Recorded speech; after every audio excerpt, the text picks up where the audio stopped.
What's up, guys? Welcome back to the JP and Trav show on the JP and Trav YouTube channel. As always, it's your host with the most, JP. To my right, I have my esteemed co-host, brother and friend, Travis J. Davison. Travis, how you feeling, man? Man, I'm feeling like I got a cold, but so you guys will hear me a bit sniffly. I'll probably be not breathing through my nose much, so I'll be a little bit nasally. But the show goes on. The show goes on. So big day today, obviously on the recruiting trail. Looking for a bounce back in Bedlam. So yeah, exciting times, exciting day. That's for sure. Yeah, it's definitely nice for the fan base that we got two commits as we plan to move forward. Obviously, from last weekend, which we all know this was rough in a lot of ways, more than one. Before we start, guys, if you're in here right now, just go ahead and hit that like button. We do it every week. It's quick, easy, fast. Let's get it out of the way now. It's Those of free. you already in here, it's free. It Nothing is. in this life is free It's not. except hitting that like button. Yeah. We're So not asking for a loan. no, Not putting our Cash App up here. Not nothing. It's just free. it's free. It's free It's all. free. It's for Hit the that fans. like. All right, cool. Um, Make sure we share it on Twitter, guys, and wherever else. Let's get some people in here as we get started. Oh, Travis. Obviously, with us being later in the week, we still get to recap and have to recap last weekend, and hopefully, nice thing about our podcast is it's always either been again either Wednesday and now Thursday. It's late enough in the week to where people have kind of come down off of their, a little bit off of their, anger, and just rage, if you will. But OU obviously lost to University of Kansas this weekend, 38-33 in Lawrence. It was cold, it was wet, rainy. TJ was there in person. He said it was worse to him than the West Virginia game we went to last year, which that was terrible. And we had a lightning delay, excuse me. And it just, I don't know. There's a lot of things that happened in that game that just is so weird. Just the way both sides of the ball played. Obviously, the defense gave the offense a couple of chances. They're late to seal it, and it didn't happen. We're going to get into that. But Trav, what were your thoughts just in general about that game, man? It was a weird game, obviously, with the delay happening with 7 minutes left in the first half. There was talk in the press box of them not even having a halftime or having a shortened halftime if it went on much longer. So, it was weird. Got behind early. It seemed like every time you started to get your footing, like it's like right after it snows, and the snow a couple days later kind of hardens a little bit, and you're trying to walk on it, but every once in a while your foot goes through it. Yeah. That's kind of what it felt like on offense, right? Is finally getting the run game going. It looked like we were running the ball better than we have all year. Yep. The run game going, boom. All of a sudden you step through the hole, there goes Tawi's ankle. So he's got to come out of the game. Now, you're already down Marcus Major, who was your other leading back this year. You go to one of the Sawchuck and Barnes, Barchuck, whatever nickname people had come up for him. Yeah. He had to choose between those two and went with Javante Barnes down the stretch, did some nice things, but, it's just unfortunate. But one of the things that I did like about it is that the committee doesn't treat Kansas like a lot of our fan base, a lot of Texas fan base, a lot of Oklahoma State's fan base treats Kansas. Yeah. Kansas is a ranked team. Like, Kansas is a good team. They're not a great team by any means, but we played really poorly. We got beat by a good team. So your boy Levy, a little too conservative, too scared to throw the ball, too scared to put it in the hands of his Heisman Trophy finalist. Mm-hmm. Heisman Trophy candidate, I should say. Mm. And it cost the game. You know, you can't play to try and run on all their timeouts. You got to play to get a first down. Yeah. One first down, you win the game. Yeah. And just couldn't get it done, man. I hope that. So the last time that Jeff Lebby got this much hate was after the SMU game, Yep. and he came out the next game throwing all over the place. Right, it was deep, deep shots, deep shots, deep shots. So this OSU pass defense not very good. I think we see Jeff Lebby turn a bit towards being more aggressive. We heard Brent Venables say that in his post-game press or his weekly press conference. Said, we'd like to be more aggressive in those scenarios. So I think Jeff Lebby's going to be more aggressive. I really do. The weather should be nice. I mean, especially after last week. I mean, anything would be nice. Like half the things in the Book of Revelation would have been nice compared to what we witnessed in Lawrence. So, anyways, yeah, Lebby let the team down, but the defense missed tackles, tons of tackles for loss missed, sloppiness. It was bad, man. It was bad. And it was just showed a lack of trust, it seemed. I think part of it is Lebby, and I've said this before, but I think Lebby at times wants to prove that he's the smartest guy in the room. And he ends up overthinking it all. It's like people are like, "Hey, was that Heupel or Frost's offense or whatever, or UCF? Was that Lane Kiffin calling plays? Is it? Is he as good as Bryles, Kendall, or Art? Is he as good as Lincoln? That's who he replaced. Like that's the problem. Is I think he feels he's got to be the smartest guy in the room, and sometimes being the smartest guy in the room is taking the really simple stuff. Like you don't have to dress up everything. If you're running it down the middle and it's working, if you're throwing the ball to Nick Anderson, the only 2 times you threw it to him, good things happen. Like sometimes it's just that easy, and sometimes it's he hasn't coached in a place yet where he had better athletes than everybody, and I think there's something to be said for that. Brent has coached at 2 places where he's had better athletes than everybody he played. He knows that if he puts those guys in positions to just go make plays and go show off their talents, then they will. Problem is with Lebby, he's never had that ability to just say, "Oh, our guys are just flat out better than everybody we're going to play against." Cool. Yeah. What I'm going to do is I'm going to hand it to one of my dudes. We're going to run it up the middle, or I'm going to throw it to the wide receiver that can't be covered. So that's where I'm like, just stop overthinking stuff. Like, stop getting too cute. Like, your quarterback's thrown for 1 million touchdowns and 1 million yards in his career. Yeah. Let him sling it. I promise you he can. Yeah. Yeah. I have a lot. And hey, listen, Trav. Don't hang me out to dry, dog. You like Lebby too. You like. I like him. You like him a little bit, but he deserves a lot of criticism. He does. I'll be the first to say that. And I've never really tripped necessarily on the criticism piece. It's been the fire. It's been the he's terrible. Those things are just not true. He had a really bad game. And I'll be the first to say that. Like rewatching the tape and sitting there and rewatching after Ethan Downs gets a pick and gets it to the plus 36. And we need 1 first down to win the game. And to me, having Javonte Barnes in when he hasn't played in a couple weeks in a critical situation is asinine to me. On top of, before even that, where I really got upset was when he handed Jalil Farouk the ball up the middle on that fumble. And I don't think Tawi had really gotten hurt by that point.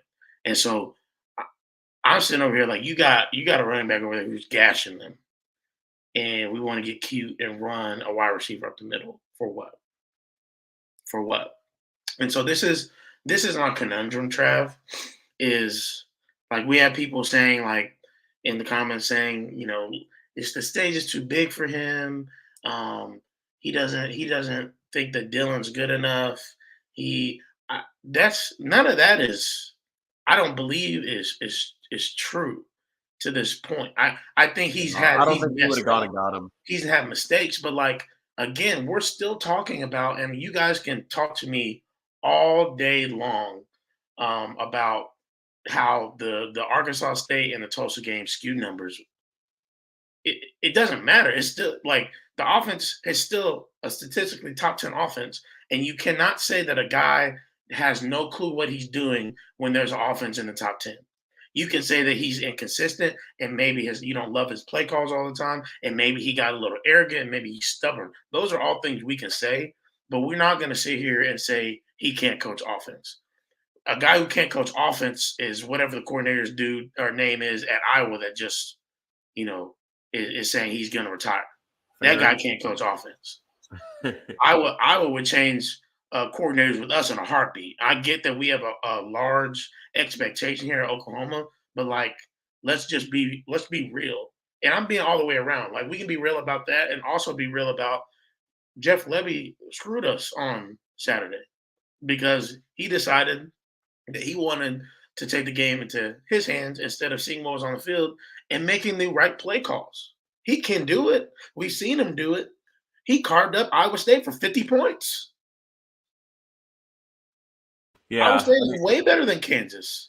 So, like, we Yeah. can't sit here and say that he has not done it before. He had a great game against Texas. Everybody was raving about him, but now he can't do it. You see what I'm saying? That's been my issue. Is like let's just keep it a buck. Well, But and there's go ahead. let's be honest. He needs to. He didn't call a great game. We've said that he didn't call a great game. He deserves criticism. And man, it's it's tough because we have a revolving door at guard. We have no idea. I mean, we've got four dudes that have played played a lot of minutes at guard this year, and now seemingly they're all healthy, and we still don't know who's really our go-to guard. I still think it's Caden Green, McCade Mattar, when fully healthy. The Savion Bird thing. Mm-hmm. I mean, he'll make some good plays, and then he'll get a personal foul or something like that. Like it's, I don't know. It gets a little frustrating. Obviously, Troy Everett's just a little small compared to some of the other people in that position. Mm-hmm. So you don't know who plays guard. So you're at 40% of your offensive line is confused. And then we've had four different running backs lead the team in carries. Yes. This year, and all four have missed at least a game. Yep. This year. Like, and you lost your most consistent wide receiver. I don't know if you said that already, but yeah, I mean, and handing it to, and somebody was getting on to me saying, well, Farouk played running back in high school. Cool. Jaron Kanik played quarterback in high school. Should we put him in? Like, no. People get recruited to play certain positions. Like he was recruited nationally as wide receiver. He was a 4-star wide receiver. Yeah. College coaches decided he was going to be a wide receiver. He's been playing wide receiver his entire career at Oklahoma. He practices with the wide receivers. Yeah. Handing him the ball to go up the middle where he knows he's going to get a lot of contact is not something that he's used to doing. Yeah.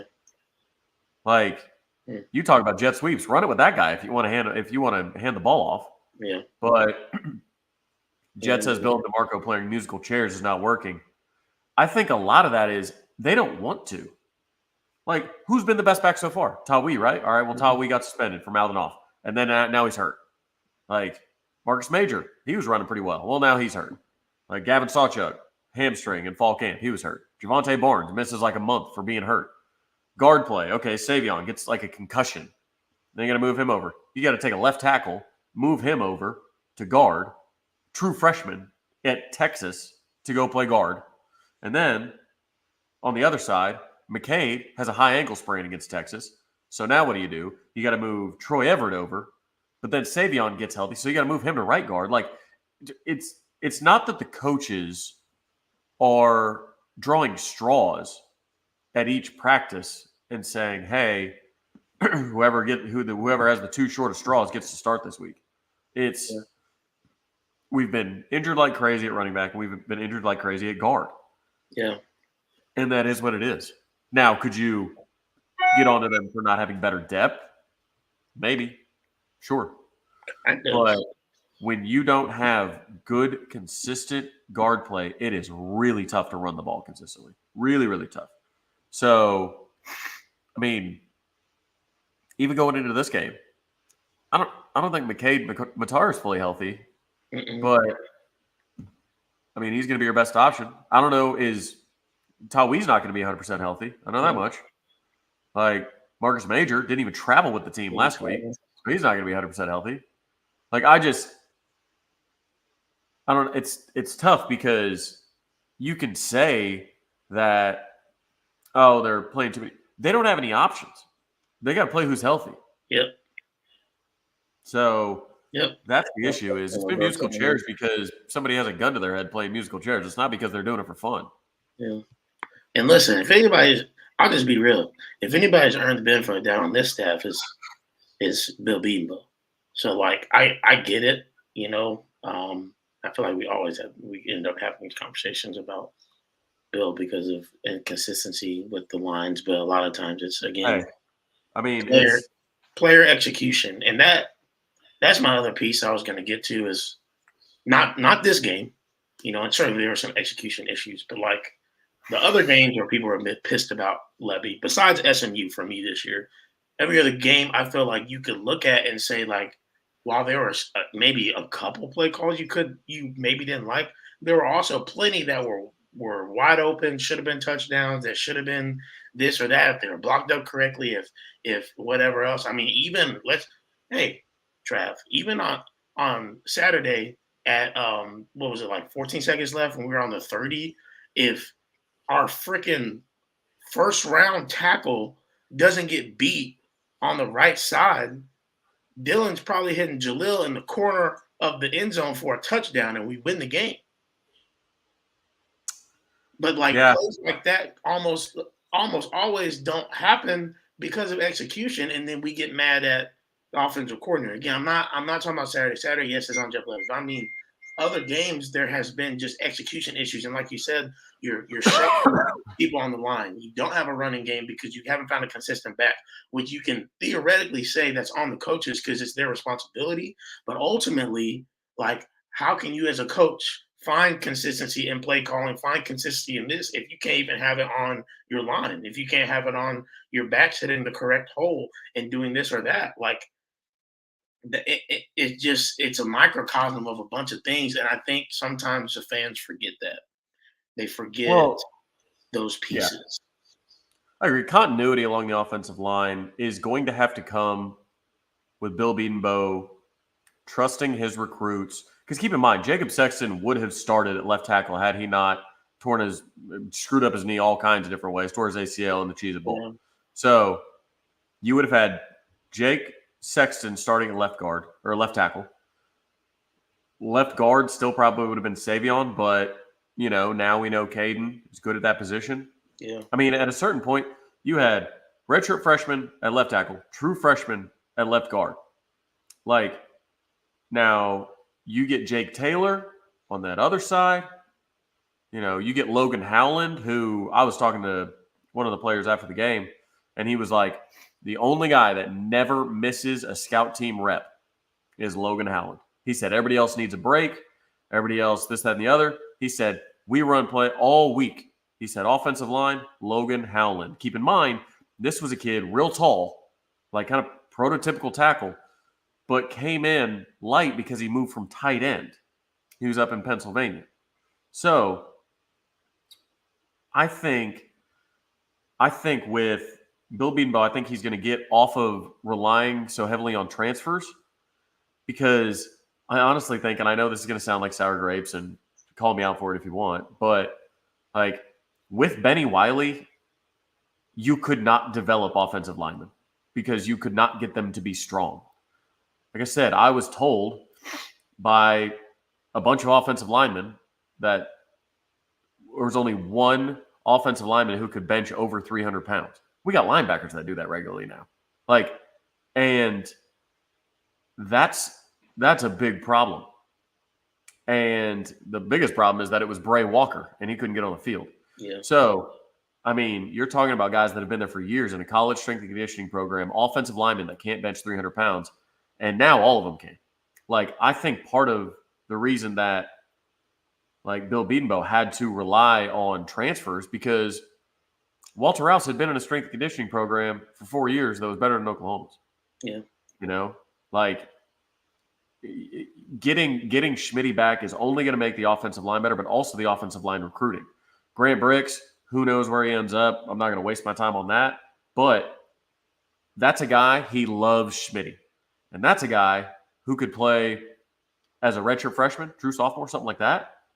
Immediately you have depth, though, when he shows up because these guys are in a real strength and conditioning program. And Bill Bedenbaugh didn't have that for a long time. And you cannot have a good offensive line without one. So if I'm Bill Bedenbaugh, I'm telling him, hey, look, that Joe Moore award that I got was built by Schmitty just as much as it was built by me. So, you know, I think with that, I think you see a youth movement. You know, who knows about the APL recruitment, but he's college ready. Yeah. You know, I would love to see, and I know it sounds crazy, I would love to see a really young offensive line go into the SEC and just learn as they go. Like, I'd love to see Jake Sexton start at left tackle. At that point, he'd be a redshirt sophomore. True sophomore, Caden Green, start at left guard. You know, Troy Everett probably start at center. He's got a lot of experience at center. Where he transferred in from. I don't think Josh Bates is quite ready to take over that role, but he will.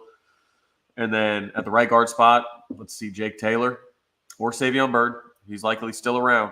So I would like to bring that back. And then the other side, Logan Howland. So I think the youth movement is real with the offensive line. I can't wait to see it.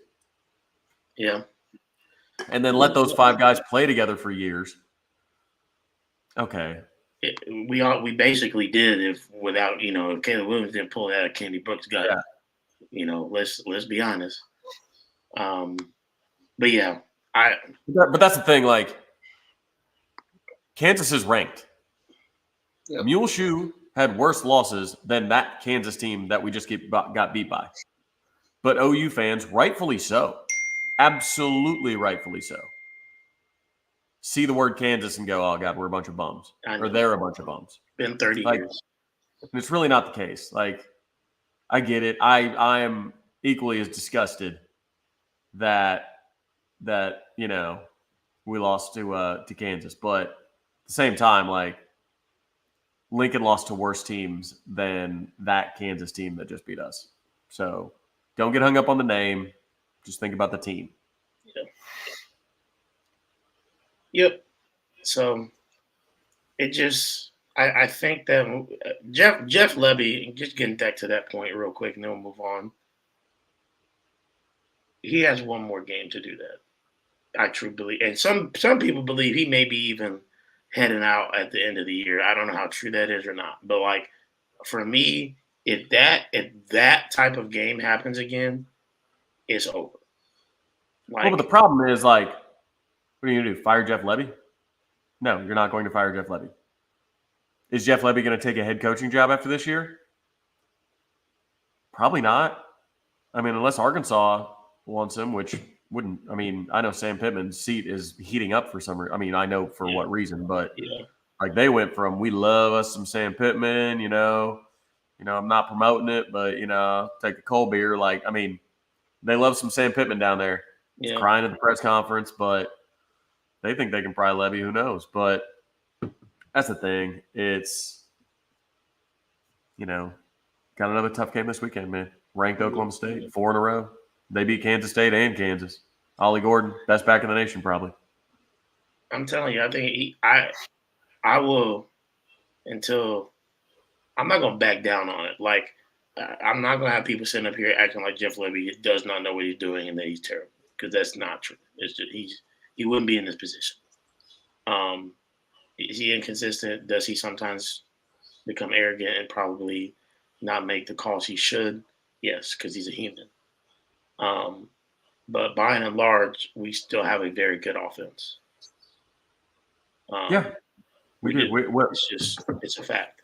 We still score. Listen. As bad as we We're thought. not we're not great situationally. We're not great No, situationally, no, but no. you just have to And do that. as bad as we thought Saturday was, we still scored 33 points. Like, and it was bad. Don't get me wrong, but like there are other teams that have a bad day and they score 14. Like, so, and I know that doesn't make anybody feel better. I know, but I'm just saying, like, there are still pieces here, and we can have a couple rough games and bounce back. I believe that we can, and I think at this point, let's just move on to Bedlam, which this is, to me, Trav. This is a must-win game for so many Yeah, reasons. biggest game of the season. Biggest I game, mean, big in Texas, like, because if you lose Texas, a lot of people are saying, it's probably supposed to happen.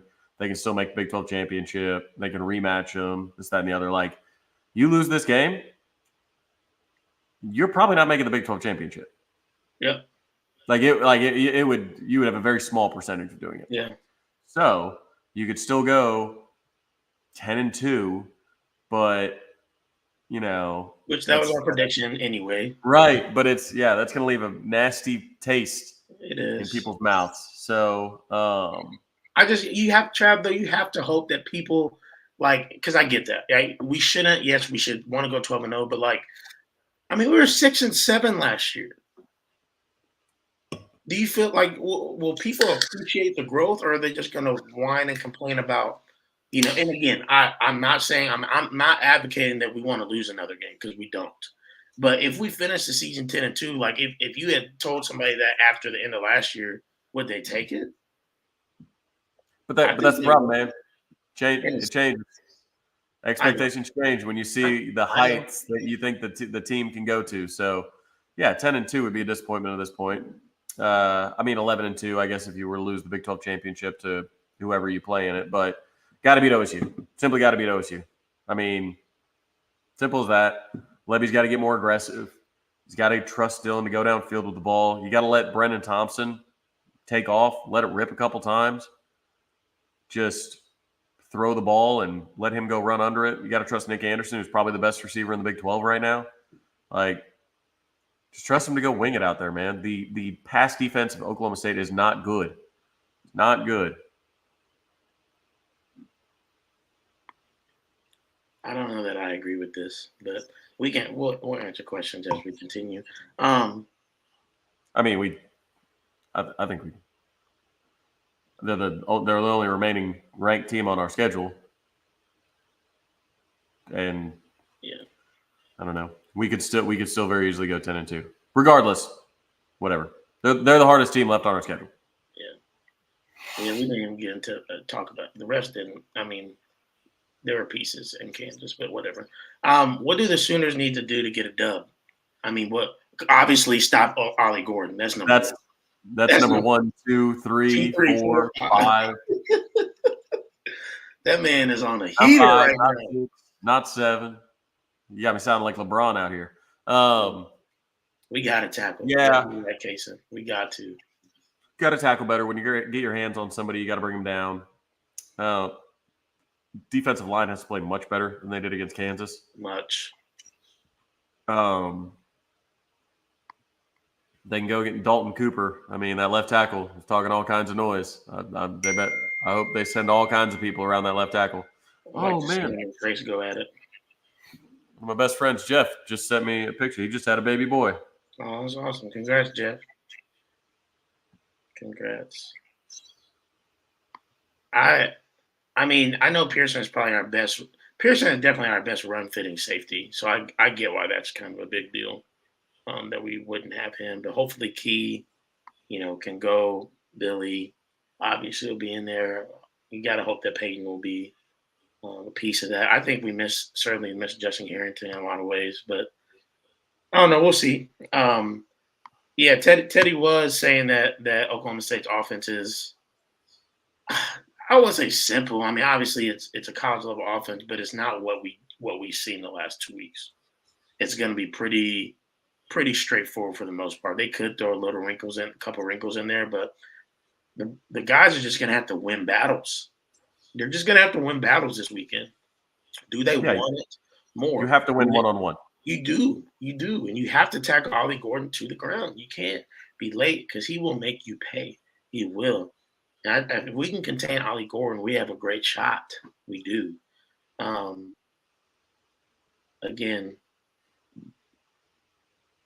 P.S. Sorry, That's I texted to my mom and dad. Mom and dad are probably listening. Jeff Storm and his wife just had a baby because they're probably listening. I shouldn't even text them. Yeah, I got to tackle. Have to bring Ollie, because if you don't bring Ollie Gordon to the ground, he will make you look silly. Like, because this isn't a guy that is a big cutter. Like, this isn't a situation where he's going to make you look silly by going left to right, like east west. He's not going to juke you out.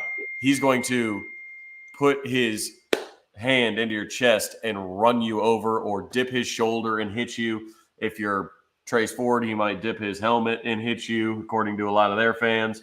But yeah, stop him. But honestly, even if he gets his, you still got to make Bowman throw a little bit. And Brennan Presley is a dude. He's been there a minute. He's a playmaker. You got to contain him. But it just if Oklahoma does what they need to do, which is be aggressive on both sides of the ball, let Dylan push the ball downfield, which I think he will. I think we'll see. We only saw 2 of them against Kansas. Oh, did I freeze up? You did. I still hear you though. Okay. Well, that's a weird shot. Okay, so only had 2 passes beyond 10 yards against the Kansas game. I think we have 10 passes beyond 10 yards in this game. I think that actually might be conservative. So they have 10 in the first half. And Kaysen called me out, said Gentry Williams being healthy will be key. We'll need his tackling on the edge for Ollie Gordon and Travis's favorite player, Presley. First of all, I do like Brennan Presley. That is the older brother of the kid that I was stumping for OU to offer. That would be Braylon Presley. So don't get your Presleys mixed up. Yes, Brennan is a talented individual. I have him on my college fantasy football team. So, you know. Yeah. Trav, do you want to go back out and come back in? If you can still hear me, it'll probably reconnect. Okay. Here, I'll turn the camera off and then I'll come back on. Turn it back on and see if that works. It's the same face. I'm dead. Yeah, guys. I mean, you guys are saying it. Oklahoma State is super duper aggressive. They're going to play the run. I do genuinely think that as much as we hate jet sweeps, it's probably still going to be the game plan, even just to get their eyes going, which is a piece of it. And I know we hate it. A lot of people do, but it's a piece of the game plan to get people's eyes. As we said on the defense side of the ball the last couple of weeks, eye crimes. And what I hate is it seems that like eye crimes work better against us the last few weeks than they do against some of these other teams that didn't have the greatest defenses. But we'll have to see what it looks like. I think we will take a couple deep shots in the game. Let's do some score predictions and we'll get into some questions. Here we go. Got them back. Sweet. I'm glad people are going to screenshot that. What's he looking at? Man, it was just paused. Ain't no thing.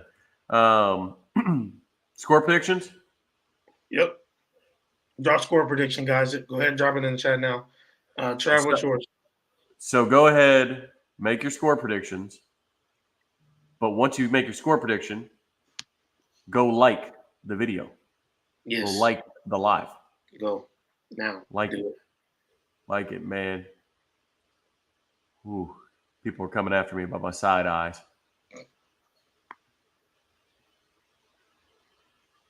Everybody's like, let's go. Let's go check the man. Score predictions aren't bad juju. We've been score predicting for the last 2 years. I mean, we don't. I mean, didn't have a great record last year doing it, but we've only lost one game. We've been score predicting all year. Yeah. Let's see. Let's see how many likes we got on this thing before.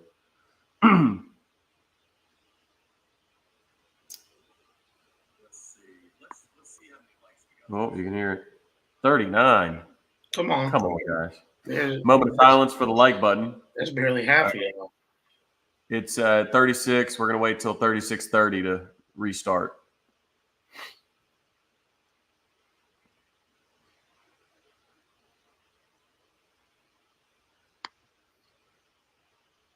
Shh, TJ, people don't need to know about that. It's fine. All right, we back in. JP lost 2. He picked. Yeah, he did. Maybe you need to pick Oklahoma State. Hey, maybe Hey, we'll play inspired if I pick the other team. Ryan Mullins, the real MVP, just jumped in and gave a like. But regardless, okay. So score prediction. I'm going to go.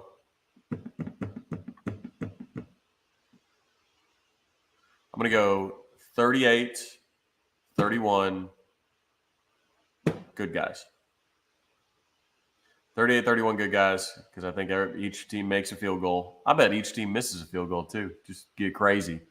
But yeah, I think 38-31. I think Nick Anderson gets back on the touchdown train, if you will. And I do think, I said it last week. You all remember this.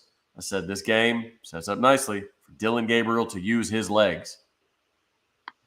Oh man, I said that on the OU Insider pregame as well, Sooner Cowboys. So, oh man, you flipped it. Never mind. I thought he took my score, but he flipped it. Nah, he meant Oklahoma State was going to win the whole time. Yeah, he's a big Oklahoma State guy. That's why it's Sooner Cowboys. He's meaning Oklahoma State Cowboys, not the Dallas ones. So, anyways, the Dylan Gabriel rushed for 64 yards, 14 carries, 64 yards, something like that. 3 rushing touchdowns against Kansas, and like TJ said, Oklahoma State plays a ton of man. If you run deep on man, what does the man coverage do? They turn around, right? They're turned around. If Dylan Gabriel looks up and sees a bunch of backs of the helmets of Oklahoma State, I don't even know which helmet they're wearing. They got 30 of them. They're all ugly.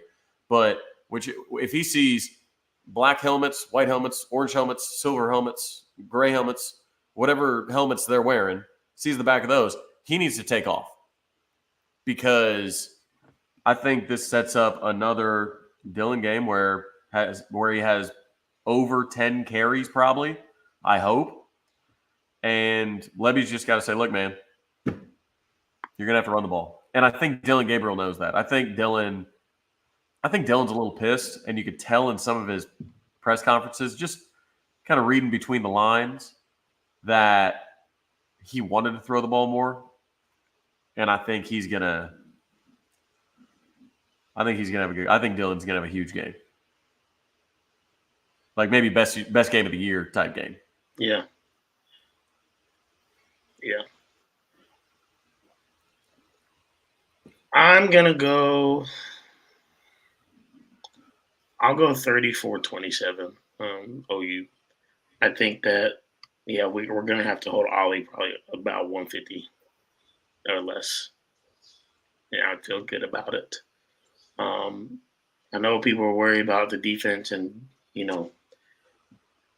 not committing eye crimes. That the last 2 weeks before this game, I mean, those two offenses make defenses more than almost anybody else in the nation do that. Oklahoma State doesn't do as many of those things. They probably will throw a couple wrinkles in, just because. But I don't suspect we'll have as many of those busts necessarily.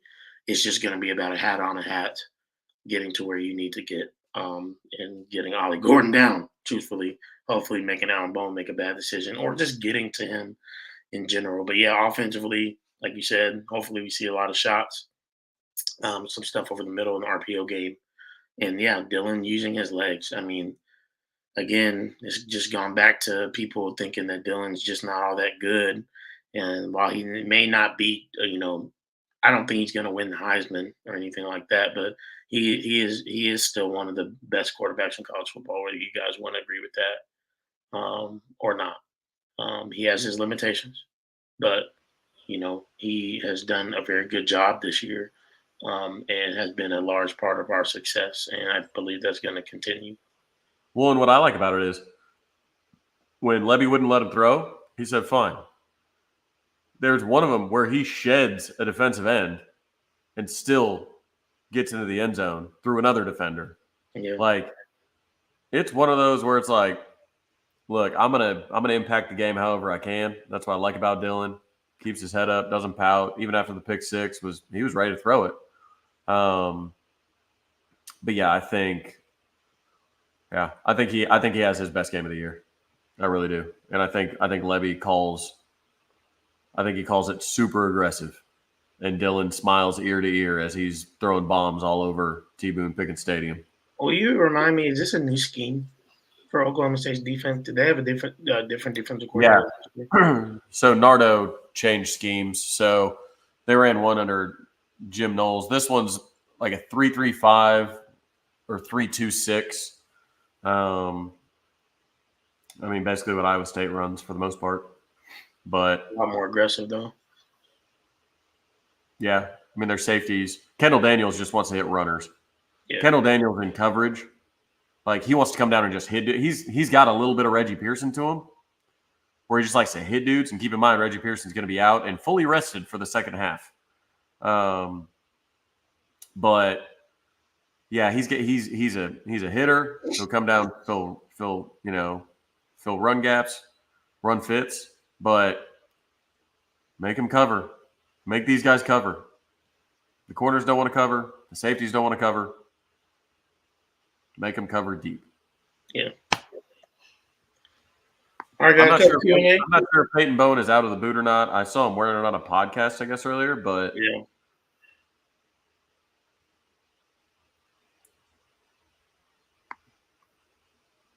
Yeah, no direction there. Hopefully he's okay and can go, though. Will Brennan Thompson get on the field Saturday? I hope so. Yes, absolutely he will. Even if it's just to scare the crap out of the corners and safeties. Yeah. I mean, we've all been there. It's not just it's not just football. It's not just corners, right? We've all been there in every sport. Mm-hmm. When you're chasing down a guy that got slipped by you on a cut or on a breakaway, or somebody hits a ball that you can't get to and you're panicking. Like, you have a guy run by you and you're panicking, you can't keep up with him. Like, that sense of panic is something that Brennan Thompson can put in every defender. And now he told me 2 weeks ago he was battling a hamstring. That's why he didn't play. He played just a little this week. He still got the Jets. DG just has to let the ball go early and let him run under it. Yeah. Throw it as far as you can, Dylan.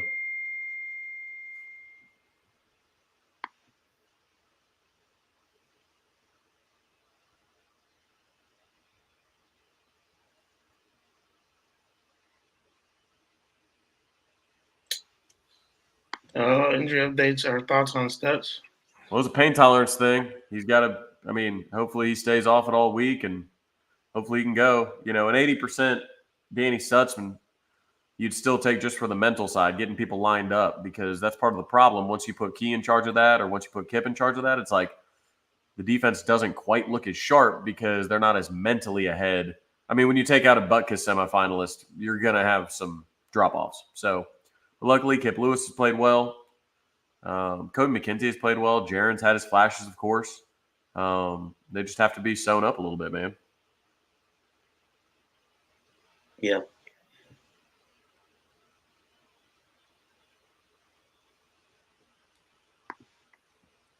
Well, you just go with their best O-line and stick with it. I get rotating, but man, just leave the same dude in there for a minute. I mean, just depends on what they're doing. I mean, but that's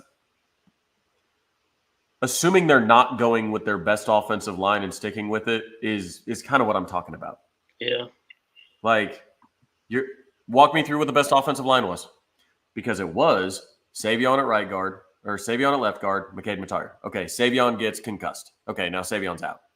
Now you got to put Troy Everett over there. Okay, that because they were trying to get Caden Green to learn how to play guard. Okay, now you move Caden Green in there. Okay, cool. Savion's still hurt. Okay, Savion in that same game that Caden plays well against Texas, McCade Matire, your other right guard, has a high ankle sprain. He gets carted off. So now you've got, okay, what do? We put Savion Byrd once he's healthy back at right guard. You move Troy Everett over as kind of a stopgap type situation. Mm-hmm. But then, that's the problem. It's not a situation where, man, I wish Bill Bedenmo would just play the best players all the time, which, yes, we all get that. But when you have patchwork guards and they all get hurt, you just can't. And I think that's what is frustrating to Bill, which is probably why he barked at the official and got a flag. But I think he's just very frustrated because he can't get his guys out there for more than 2 weeks at a time consistently. Mm-hmm. That's what's been frustrating. Yeah. It's he very much wants to get. I mean, he talks about it all the time, continuity. You need to have continuity at offensive line. But when Rouse is hurt, Savion Byrd gets hurt, and then McCade Matire gets hurt, you have 60% of your offensive line that hasn't made it through. They made it through half the season. So it's and already they hadn't had continuity because it was their first year all starting together. So I don't think it is something that they're doing to be oh, we're not sure who's best. We're going to just rotate you get a series, you get a series, you get a series, you get a series. Mm-hmm. That's not what's happening. They're trying to get their best players on the field, but best players can't stay healthy. Same with the running backs. Yeah. And yes, I would love to see Smothers and Hicks go. That'd be awesome. I'd be all about it, but there's a reason why they're not, though, to this point.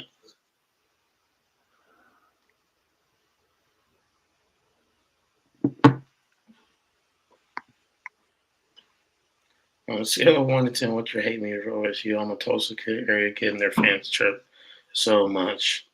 They're just annoying. I mean,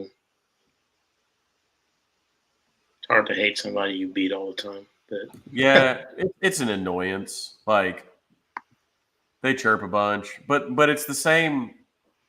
It's the Dalton, case because it's, oh, OSU fans actually went to the school. Oh, I'm sorry you don't have national appeal.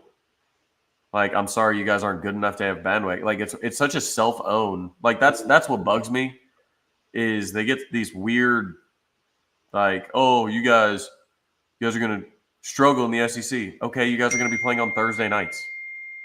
You guys are going to be playing on the CW on Wednesday afternoon. Okay, cool. The reason that you guys are going to be playing on weekdays is because you don't have bandwagon fans. The reason you're not playing is because you don't belong to a Power 2 conference, and the reason you don't belong to a Power 2 conference is because your brand doesn't matter nationally. So it's just just the dominoes of it is eventually it all comes back to OSU just doesn't really matter nationally, and that's fine. But stop pretending Gundy gets up there and says, we have a brand too. We have a logo too. Stop, man. Stop. Why don't you worry about beating South Alabama, man? I still can't believe they did that. Especially with the way they've been playing. Gundy's been there for so long, and Gundy's been there for so long. He has complete control over the roster. He has complete control over everything. And for them to start out so poorly and him just throw up his hands, well, I don't know, NIL or transfer portal. Okay, you've been the whole program has your fingerprints all over it. If you demanded more money for something, they would give it to you. Yeah. Like, but you want a built-in excuse. And that's the problem. It's like, this is still the coach that played 3 quarterbacks through the first quarter of the season. Yeah. Same coach that barely gave Ollie Gordon the ball through 3 or 4 games. Same coach who looked like crap through the first 4 games. He didn't just get there. Like, he didn't just get there. So all those problems that plagued them at the beginning of the season, they fall at the feet of Mike Gundy. Yeah. So when when national media and local media is everybody lining up to give him his flowers that he's, turned around. Matt, what a turnaround. What a miracle turnaround. He's the one that got it headed in the wrong direction in the first place. So do you give that guy credit for turning around a car that he spun around and went the wrong way? No, I don't. Y'all can, but I'm not going to. Yeah.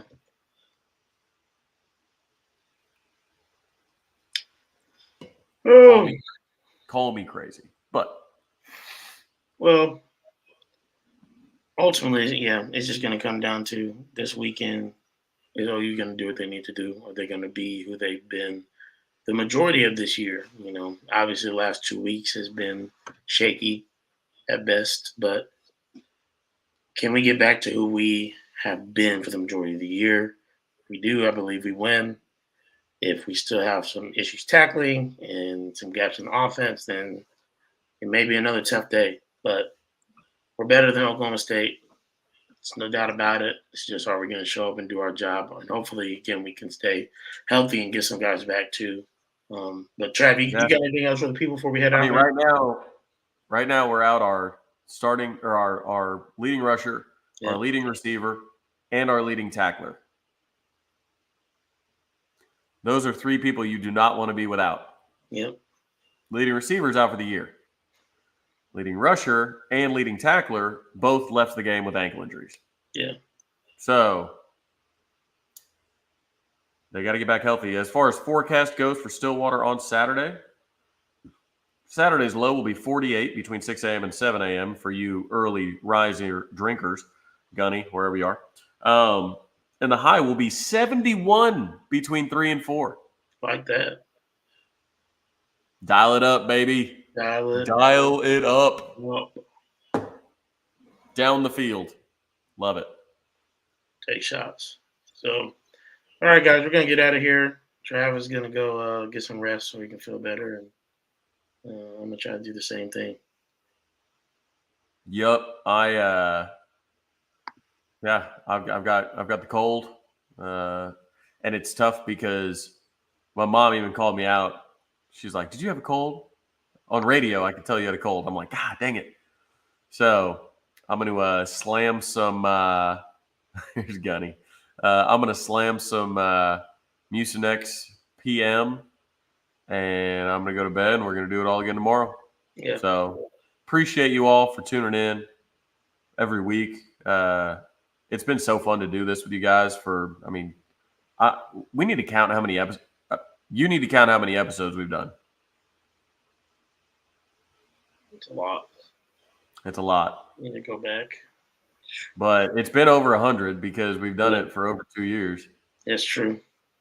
Every week. So anyways, we will next week we will title the episode whatever number of JP and Trav show this is.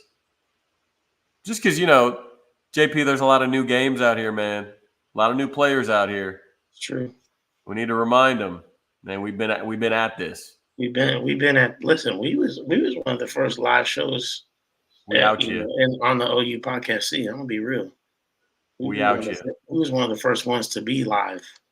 So next episode, we'll have it in the title, and then we'll see if we can match the likes to how many episodes it is. That's what that'll be our goal every week. Yep. Get the likes to the episode number.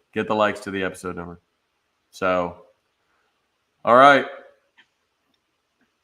All right, y'all. 38-31. Good, guys. See y'all next weekend. Boom. Next weekend.